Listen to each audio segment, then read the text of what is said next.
Hi, my name is Dalvi. I teach IPPT.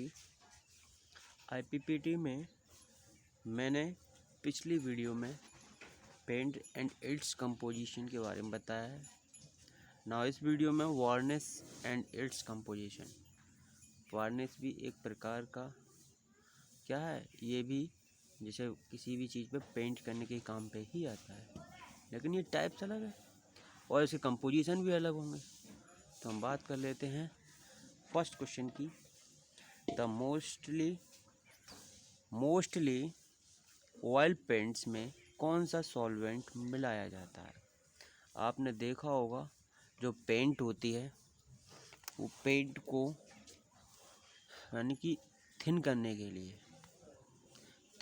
लिए मतलब पतला करने के लिए, जो ऑयल पेंट होते हैं उन्हें पतला करने के लिए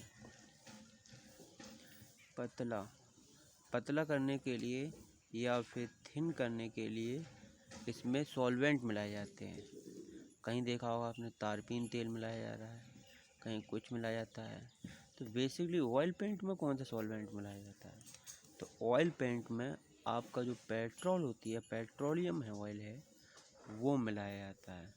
पेट्रोलियम ऑयल की वजह से बोल सकते हो, उसमें पेट्रोल वगैरह इस तरह से मिलाया जाता है ताकि वो उसकी जो लेयर होती है वो पतली हो जाती है और वो पतला हो जाता है ताकि वो कम खर्च होता है। ठीक है। नाउ डीको पेंट जो डीको पेंट एक नाम है पेंट का, वो किस टाइप का पेंट है?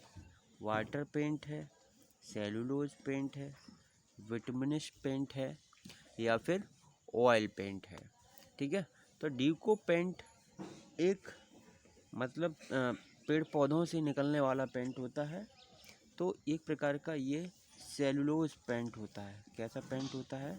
सेलुलोज पेंट होता है और सेलुलोज पौधों से निकाला जाता है। तो डीको पेंट एक प्रकार का सेलुलोज पेंट है। ठीक है। नाउ क्वेश्चन नंबर 3, अगर पेंट में वाइट लेड मिला दिया जाए, लेड का मतलब समझते होगे, पीवी जिसका इसका नोटेशन होता है, तो ये किस प्रकार के कार्य के लिए सूटेबल रहता है? किस कार्य में हम इसका यूज़ कर सकते हैं? अगर पेंट को आप देखेंगे कि वाइट लेड मिला दिया जाएगा उसमें, तो बेसिकली मतलब वुड वर्क में ज़्यादातर यूज होता है, लकड़ी के काम में। कैसे काम में? लकड़ी के काम में ज़्यादातर यूज होता है। तो ये किस प्रकार के कार्य में सूटेबल रहेगा? Would work. Option A is the right answer. Would work में यदि वाइट लेड पेंट में मिला दिया जाता है। ऑप्शन नंबर 4, आपने देखा होगा सॉरी, डिस्टेम्पर बोलते नहीं गाँव में कि डिस्टेम्पर कराएंगे हम अपने घर पे, तो दैट्स मीन डिस्टेम्पर किस प्रकार का पेंट है? डिस्टेम्पर भी एक प्रकार का पेंट है ना। तो किस प्रकार का पेंट है? आपने देखा होगा डिस्टेम्पर है वो ज़्यादातर इंटीरियर एरियाज़ में लगाया जाता है, यानी कि ये एक प्रकार का वाटर पेंट है। कैसा पेंट है? वाटर पेंट होता है। इसमें ऑयल कभी मिलाते हुए देखा है? नहीं देखा है। इसमें वाटर ही मिक्स किया हुआ होता है और ये डिस्टेम्पर एक प्रकार का वाटर पेंट होता है। ठीक है। ना वार्निश होती है ये, ना चैनल पेंट होता है, ये वाटर पेंट होता है। ठीक है। The carrier in case of distemper, आपने देखा है कि जो डिस्टेम्बर में कैरियर क्या होता है कि वाटर होता है या वाइट लेड होता है या लिनसीड ऑयल होता है या पॉपी ऑयल होता है। तो इन सबों में क्या चीज़ होता है डिस्टेम्बर में? तो अभी मैंने बताया ये वाटर पेंट है। क्या है? वाटर पेंट है। तो इसमें कैरियर होता है वो आपका वाटर ही होता है, H2O। वो आपका कैरियर होता है जो डिस्टेम्बर में, वो आपका वाटर होता है। Option C is the right answer. ठीक है। नाउ 6 क्वेश्चन, आप देखेंगे जो पेंट की कोटिंग की जाती है, कैसे की जाती हैं? कोटिंग की जाती हैं। कौन कौन सी कोटिंग होती हैं? सबसे पहले प्राइमर, उसके बाद में अंडर कोट होती है, एक फिनिश कोट होती है। ना इसके बाद distemper is use to coat. Distemper का यूज़ किया जाता है किस प्रकार की कोट में यूज किया जाता है? Compound well, board work, external concrete surface या फिर इंटीरियर सरफेस में। अभी मैंने बताया था कि डिस्टेम्बर का प्रयोग हम इंटीरियर सरफेस पर करते हैं, जैसे कमरे के अंदर दीवार होगी उन पर प्रयोग करते हैं, ताकि क्योंकि इस पे ना एनवायरनमेंट का बहुत इफेक्ट पड़ता है। इसकी एनवायरनमेंट अगर बाहर एरिया में कर देते हैं तो ये मौसम के साथ में इसमें बहुत चीज़ चेंजेस होती हैं, ठीक है। तो इसलिए इंटीरियर सरफेस पे करते हैं। कैसे सरफेस पे करते हैं? इंटीरियर, ठीक है। नाउ नेक्स्ट क्वेश्चन, वार्निश का मुख्य अवयव क्या है?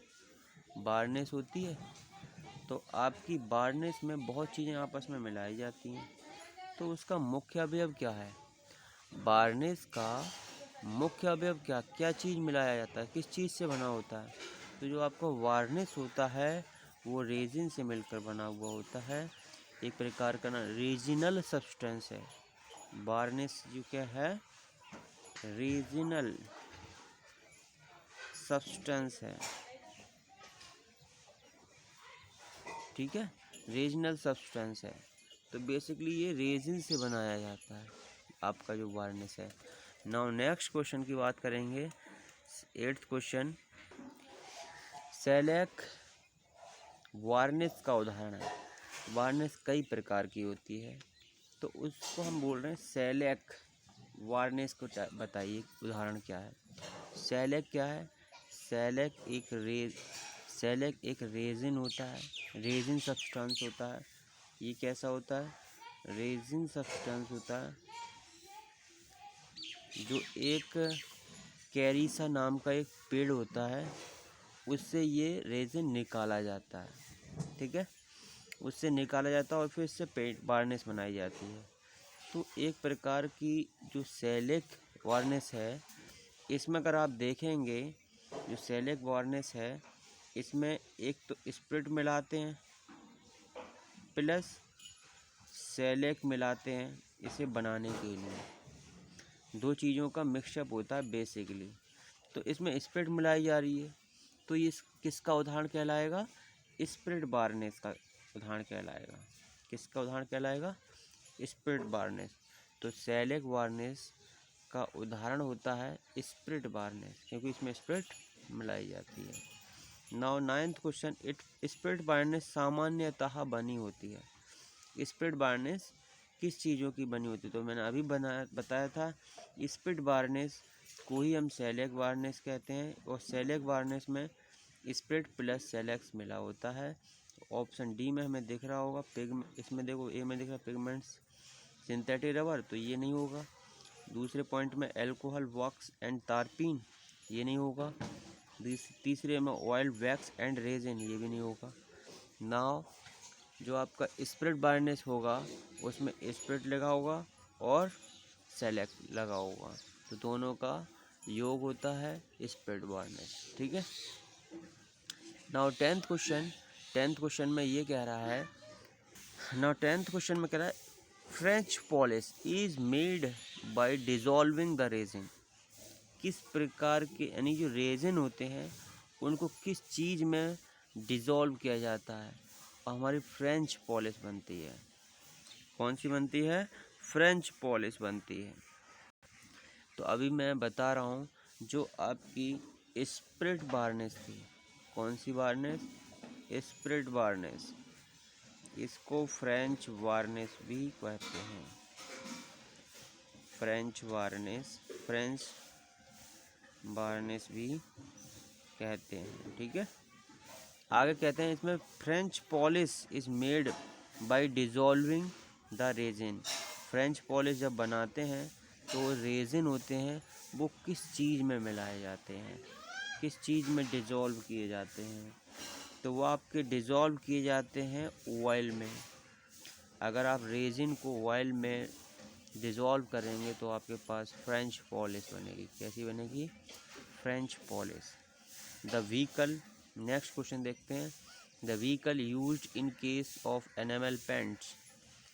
आप जो व्हीकल होते हैं उसमें एनिमल पेंट्स का यूज़ किया जाता है यूजली किसकी जगह पर, मतलब इनेमल पेंट्स की जगह पर क्या चीज़ यूज की जाती है, तो वो आपकी वार्निश की बात चल रही है। तो varnish is the correct answer.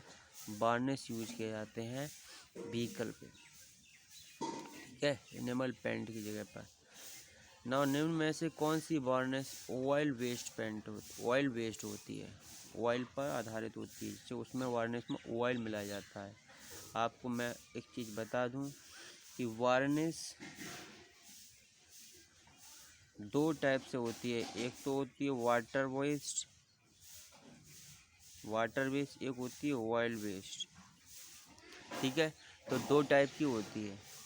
तो बेसिकली वाटर वेस्ट देखोगे, इसमें आपकी यूरिथेन, एक्रेलिक,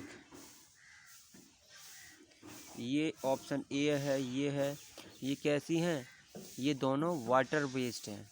लेकिन पॉलीयूरेथेन बोलेंगे तो ये आपकी ऑयल वेस्ट होती है, वार्निश होती है, ऑयल वेस्ट वार्निश होती है। तो option C is the correct answer, ठीक है। कौन सी ऑयल वेस्ट होती है, पॉलीयूरेथेन ऑयल वेस्ट वार्निश होती है, ठीक है। नाउ 12th क्वेश्चन की 13 क्वेश्चन की बात कर लेते हैं। मैंने निम्न में से कौन सी वार्निश को फ्रेंच वार्निश कहते हैं जो फर्नीचर के काम में प्रयोग की जाती है। तो मैंने अभी बताया था कि जो आपकी स्पिरिट वार्निश होती है उसी को फ्रेंच वार्निश कहते हैं। तो option D is the correct answer. इसका काम फर्नीचर वर्क में ज़्यादातर होता है। नाउ लास्ट 14 क्वेश्चन की बात कर लेते हैं। ये कह रहा है निम्न में से कौन सा रेजिन वार्निश को बनाने में प्रयोग होता है। नाउ निम्न में से कौन सा रेजिन वार्निश को बनाने में प्रयोग होता है। तो ऐसा कौन सा रेजिन होता है जिससे वार्निश बनाई जाती है। तो बेसिकली अगर आप देखेंगे जो वार्निश बनाने में यूज होता है, एल्केड बनाने में यूज होता है। क्या होता है, एल्केड। क्यों यूज होता है, बेसिकली ये लेस एक्सपेंसिव होता है, लेस एक्सपेंसिव होता है, मतलब इसको खरीदने में कम पैसा खर्च होता है। तो इस प्रकार से ये क्या होता है, लेस एक्सपेंसिव होता है। दूसरा, ये एक पॉलीएस्टर रेजिन है, पॉलीएस्टर रेजिन है, ठीक है। दूसरा पॉइंट ये है कि ये पॉलीएस्टर रेजिन है और इसको जो आपका एल्कोहल है, इसको बनाने के लिए आप एल्कोहल लेंगे प्लस एसिड लेंगे तो आपके पास एल्कोहल बन जाएगा, एल्कोहल रेजिन बन जाएगा। और ये रेजिन का प्रयोग हम वार्निश बनाने में करते हैं। आई थिंक आप लोगों के लिए बहुत अच्छे से समझ में आ गए होंगे क्वेश्चन, और आप ज़्यादा से ज़्यादा क्वेश्चंस की प्रैक्टिस कर दिए ताकि आपके एग्ज़ाम पॉइंट ऑफ व्यू में एग्ज़ाम में कोई भी क्वेश्चन ना छूटे। Thank you. और आप लोग पढ़ते रहिए ताकि आपके अच्छे मार्क्स आएँ। और हाँ, चैनल को जितने भी बच्चे हैं सब्सक्राइब कर लें ताकि मैं आपकी जितनी भी वीडियो डालूँ आपके पास उचित कंटेंट पहुँचे और आप अच्छे से उसे पढ़ पाएँ ताकि आपके एग्ज़ाम भी अच्छे हों, ठीक है। थैंक्स।